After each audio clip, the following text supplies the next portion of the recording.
Class prominent learning में आप सभी का स्वागत है। आज हम देखेंगे चैप्टर 1 के सबसे ज़्यादा इम्पोर्टेंट क्वेश्चंस जो मैक्सिमम टाइम्स एग्ज़ाम में पूछे जाते हैं। अगर आप इन टॉपिक्स को कवर कर लेते हो तो समझ लो कि आपको इसके अलावा और कुछ पढ़ने की ज़रूरत नहीं है चैप्टर 1 से। ये क्लास 10th के हैं।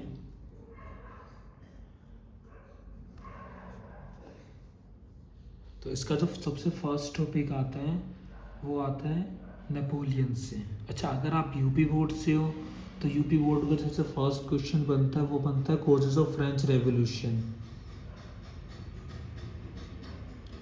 Causes of French revolution. ये क्वेश्चन जनरली 9th क्लास का है, लेकिन ये 10th क्लास के 2 साल से लगातार क्वेश्चन पूछे जा रहे हैं। 4 मार्क्स में भी आ चुके और 6 मार्क्स के क्वेश्चन में भी ये पूछे जा चुके हैं। अगर आप सेकंड क्वेश्चन देखते हैं तो सेकंड क्वेश्चन आता है नेपोलियंस के ऊपर से। और ये जो नेपोलियन है इसमें 2 काम हुए थे, यानी इनकी जो डिफीट हुए थे वो, यानी नेपोलियन के 2 में से क्वेश्चन आते हैं। पहला आता है 1804 जिसको हम सिविल कोड ऑफ 1804 के नाम से भी जानते हैं। 1804। और इसका जो दूसरा नाम है इसी का, उसको हम बोलते हैं नेपोलियन कोड। Napoleon code.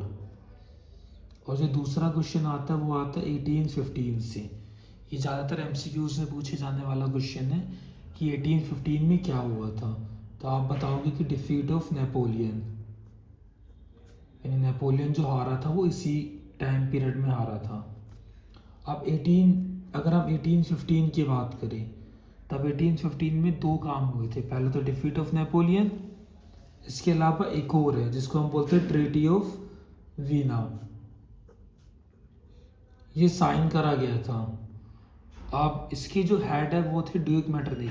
अच्छा, ये जो एग्जाम में जो क्वेश्चन हो 6 मार्क्स का आता है, इसलिए इस क्वेश्चन के ऊपर 100% प्रैक्टिस करके ही जाना।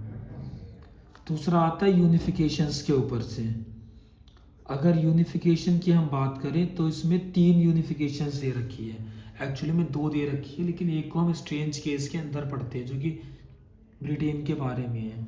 अदरवाइज जो 2 टॉपिक्स हैं वो पहला है इटली के बारे में और दूसरा है जर्मन के बारे में, यानी जर्मन और इटली का यूनिफिकेशन आता है। अगर हम और इसके इम्पोर्टेंट क्वेश्चंस देखें तो अगले जो बनते हैं वो बनता है ग्रीक वॉर से।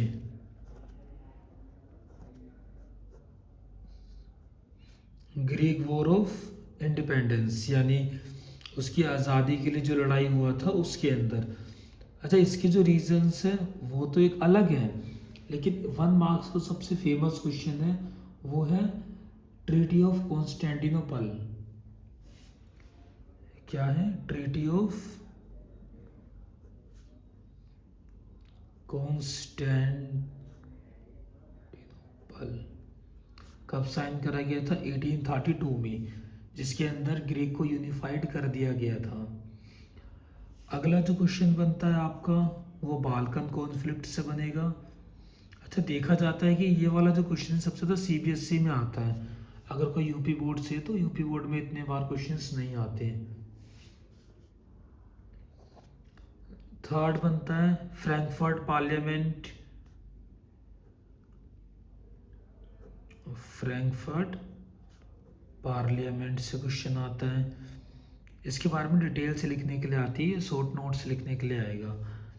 और लास्ट जो क्वेश्चन आता है वो आता है एलिग्री से, यानी जो 2 वुमेन्स के स्टैचूज थे उसके ऊपर क्वेश्चन आता है। एक था मारियाना और दूसरी थी जर्मेनिया। ये दोनों के ऊपर बार बार क्वेश्चन पूछे जाते हैं।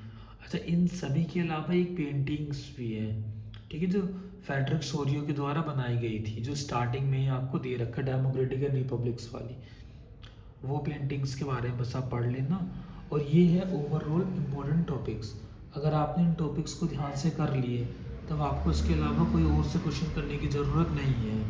ये ओवरऑल है कि इसमें से मैक्सिमम टाइम और 100% आप चाहे किसी भी प्रीवियस से किसी भी साल के क्वेश्चन पेपर चेक कर लो, हमेशा जो क्वेश्चन है वो इन्हीं में से रिपीट होते हुए आ रहे हैं बार बार। यानी अगर आपने इतना कर लिया तो आपको बुक देखने की ज़रूरत नहीं है, बस इन टॉपिक के ऊपर पकड़ रख के जाना।